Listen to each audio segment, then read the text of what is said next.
Assalamualaikum warahmatullahi wabarakatuh. Salam rahayu, salam budaya. Salam sejahtera bagi kita semua. Om Swastiastu, Namo Buddhaya, salam kebajikan. Kali ini kita berada di jurang ya. Coba kita menelisik jejak-jejak peradaban zaman dahulu ya. Nah, ini jalan yang gronjal-gronjal ini. Itu tebing lur. Konon katanya kawasan sini tuh ada punden atau tempat keramat yang dikeramatkan oleh warga sini ya. Nah, ikuti perjalanan kami yang rosok-rosok atau belusukan di Kecamatan Gondang, Mojokerto, Jawa Timur.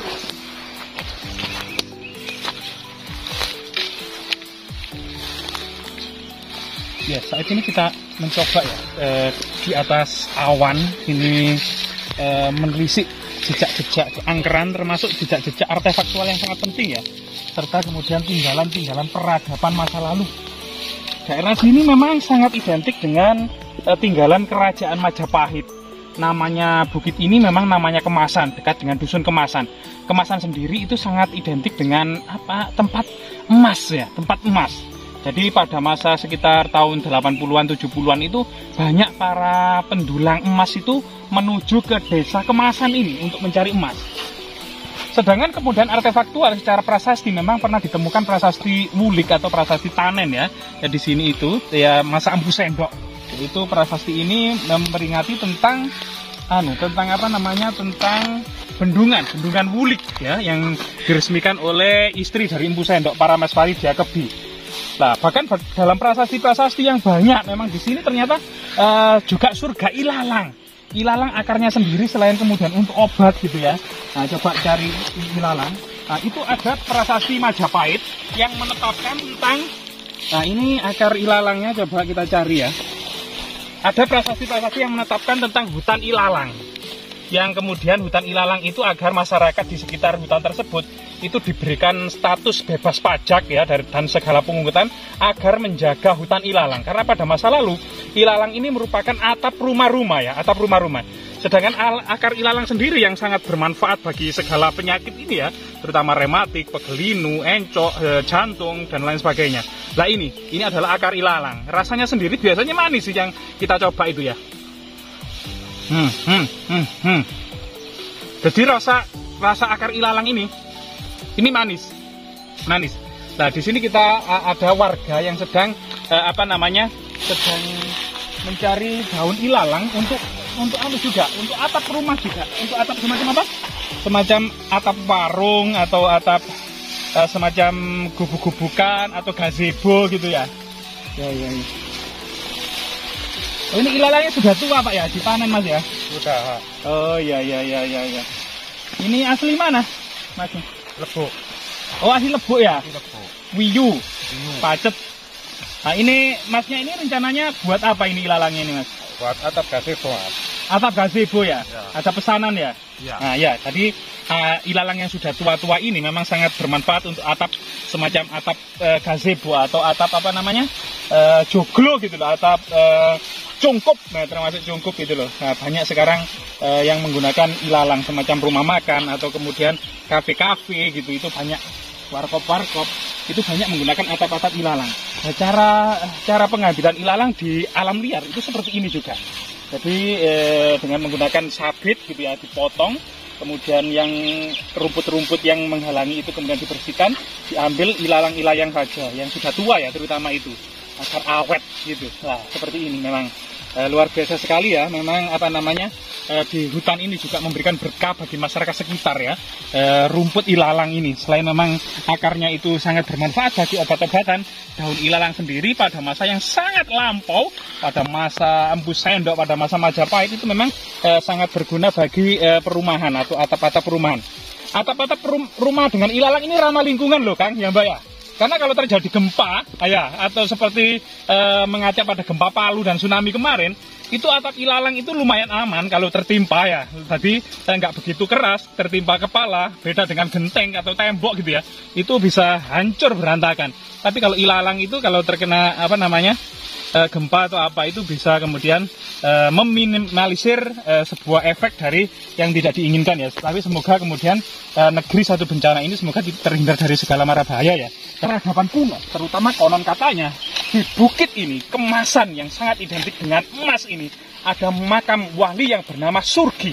Apakah nama Surgi atau yang bahasa Surgi ini merupakan kosakata lembut atau halus dari kata surga ya?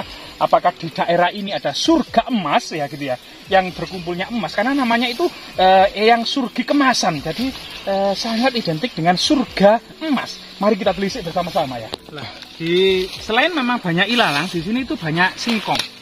Singkong varian macam-macam ya, bermacam-macam varian singkong ditanam di sini. Ada yang daunnya keriting seperti ini, ada yang daunnya kemerah-merahan seperti ini dengan batang yang kecoklat-coklatan, ada yang daunnya kemudian seperti ini ya, ke biru-biruan ini, ke jingga-jinggaan ini. Nah, buahnya itu seperti ini loh, besar banget. Pohonnya kecil tapi buahnya besar ini, sampai kelihatan, sampai keluar dari ini, sampai keluar dari dalam tanah ini. Nah ini kemudian singkong yang sangat besar, karena kelihatannya ini batangnya itu sudah dipotong terlebih dahulu, tapi kemudian tidak dicabut, sehingga buahnya itu bendol besar sekali ini. Nah kalau sudah tua terlihat seperti ini, singkong-singkong itu berbuah dan berbunga, merentul ini. Selain itu ada juga tanaman lombok ya, tanaman cabai di sini juga banyak, tanaman cabai ya cukup banyak memang.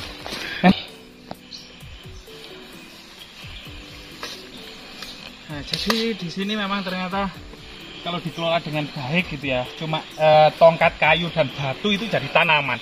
Singkong itu dari pohon-pohonnya ini ternyata di dalamnya itu buahnya itu cukup besar dan bisa kemudian ya. Namanya Nusantara itu kalau banyak orang tertawa itu kalau memang krisis pangan itu tidak ada dalam kamus Nusantara ya. Karena sepanjang sejarah ini makanan, hutan ini penuh dengan makanan, gunung-gunung ini penuh dengan makanan. Apalagi dilihat ini keindahan panorama pegunungan Anjasmara yang berbukit-bukit, 1000 bukit ini ya. Banyak mata air, sungai-sungai mengalir di bawahnya, jagung, pisang itu surga pisang. Aduh banyak sekali pisang. Sirsat, nah ini sirsat, nah itu sirsat berbuah. Loh buahnya besar sirsatnya itu ya. Tapi kita nggak boleh mengambil ya. Nah ini sirsat lagi berbuah besar. Ini sirsat sudah tua mungkin sirsatnya ini ya. Ini berkah bagi masyarakat sekitar hutan ini, singkong, sirsat, serai, ilalang, pisang, banyak sekali. Nah, di atas bukit, seperti perumpamaan ini di atas awan ini ya, itu ada sosok makam seorang wali yang dimakamkan di atas bukit ini. Masyarakat memberikan nama cerita tutur itu Mbah Surgi ya, yang sangat identik dengan nama surga ya, surga. Ini merupakan kosakata bahasa Jawa kuno ya, surga. Karena bahasa Arabnya sendiri itu jannah, tapi diterjemahkan kemudian ke bahasa lokal menjadi surga atau swarga ya, surga atau swarga. Nah di sini, nah ini masyarakat ini seperti ini, mengambil dan mengumpulkan ilalang yang banyak ini seperti ini.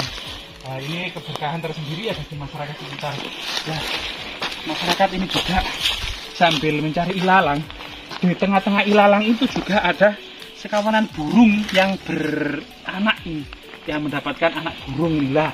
Ini kasihan, burungnya ini minta makan ini. Lah ini, nah ini burungnya anaknya itu, anaknya yang ada di dalamnya ini ya burungnya ini. Lah ini. Kawasan pegunungan Anjasmara ini sudah cukup lama ya, orang-orang tua dahulu itu mengenalnya juga sebagai surga burung. Banyak burung-burung langka yang ada di pegunungan Anjasmara ini. Ya misalnya kepodang, misalnya cekitut, misalnya kemudian tetengkek, itu banyak. Termasuk kemudian cendet, ya itu banyak. Banyak sekali burung-burung, jenis burung-burung ini. Termasuk memang jika kita memang serius ya, atau kemudian ada perhatian dari pemerintah kepada petani-petani setempat sekitar hutan itu ya, memang singkong ini singkongnya besar-besar. Lah ini singkongnya itu habis dibakar ini. Habis dibakar, kemudian setelah dibakar, nah ini warnanya kekuning-kuningan ini. Nah, kayak emas-emasan gitu, sesuai dengan nama dusun ini ya, dusun kemasan. Itu singkongnya warnanya kekuning ke emas-emasan. Gak tahu ini rasanya enak apa enggak. Ini setelah dibakar itu ya. Setelah dibakar itu seperti ini. Coba kita cicipi ya, Sebenarnya enak sebenarnya. Jadi ini singkong bakar alami ya, dari hutan sekitar ini, kemudian dibakar, kemudian oleh warga, singkongnya besar dan coba. Nah kita kesedak, makan sambil ngomong ya. Nah setelah kita menyusuri puncak dari Bukit Kemasan ini, ternyata di puncak ini sudah dibuat semacam bangunan permanen, sebuah makom Mbah Surgi Kemasan Tani ya. Coba kita sowan ya. Rahayu Sakutwati. Ini sewu, misi Mbah.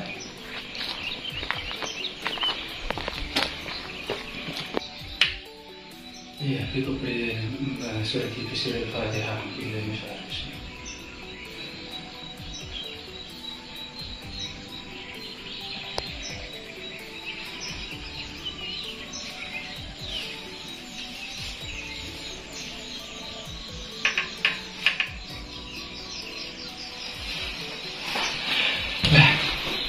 Di makam yang cukup keramat ini, masyarakat selain memberikan sesaji bunga-bungahan ya, termasuk juga ada telur ayam kampung. Nah, telur ayam kampung ini salah satu, nah kemudian sudah matang ini dimasak, termasuk kemudian sesaji yang diberikan adalah tembakau. Entah ini tembakau untuk susur atau untuk apa rokok, kita juga tidak tahu. Selain itu juga bunga-bunga wangian, termasuk kemudian percupaan.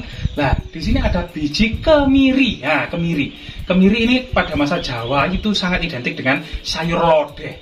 Kemudian penemuan sayur lodeh itu kemudian juga Jawa Timur atau dari Jawa ya, karena sangat identik. Sayur lodeh itu banyak sekali. Salah satu bumbunya adalah kemiri, yang sangat identik, tidak ada duanya, yang cuma ada di provinsi Jawa Timur. Itu keluak yang berwarna hitam dalamnya, karena harus dari keluak, yang pohon keluak itu setelah dipanen itu kemudian dimasak. Setelah dimasak itu dikubur dalam tanah selang beberapa hari agar bijinya itu menjadi hitam. Setelah bijinya menjadi hitam, itu dimasak dengan daging, sehingga cita rasa masakan berkuah ini berwarna hitam. Konon katanya, daging yang kemudian banyak mengandung kolesterol dan lemak-lemak ini, dengan kemudian bumbu keluak ini, bisa menghilangkan kolesterol, termasuk mempersehat masakan daging itu sendiri. Sehingga keluak ini adalah salah satu cita rasa penemuan, masakan khas Jawa Timur, kemungkinan juga pada masa era Majapahit. Sehingga kita bisa mengenali tradisi yang masih berkembang saat ini di tengah-tengah masyarakat tentang sesaji dan ziarah makam yang masih menggunakan sekar, masih menggunakan bumbu-bumbu, termasuk kemudian telur dan keluak terutama ini. Kita kembalikan lagi kan, ini semata-mata untuk edukasi, untuk pengetahuan ya, agar kita mengetahui tradisi-tradisi yang ada di masyarakat sekitar.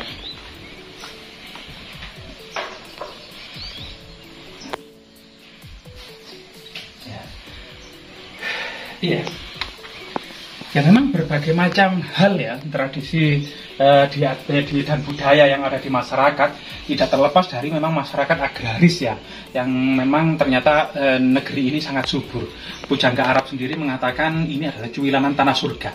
Nusantara adalah secuil tanah surga. Ini patut disyukuri, dan terutama kemudian hal-hal seperti ini merupakan salah satu wujud syukur masyarakat ya, terutama ruah desa itu masyarakat juga datang ke sini untuk kemudian mencari berkahnya. Semoga hal-hal ini terus bermanfaat, termasuk edukasi ya, jas merah. Jangan sekali-kali melupakan sejarah. Ya, kita akan mengetahui bahwasannya makam yang sangat keramat ini memang bagi netizen yang belum mengetahui lokasinya, karena memang sangat keramat ya. Konon katanya sangat mustajab, doa-doa mudah dikabulkan di sini. Ini memang jauh dari manapun loh, sekitar 7 km dari desa manapun. Terletak di kawasan perhutani, di sebelah selatannya dari Dusun Kemasan, Desa Kemasan Tani, Kecamatan Gondang, Kabupaten Mojokerto, Jawa Timur. Semoga tetap lestari.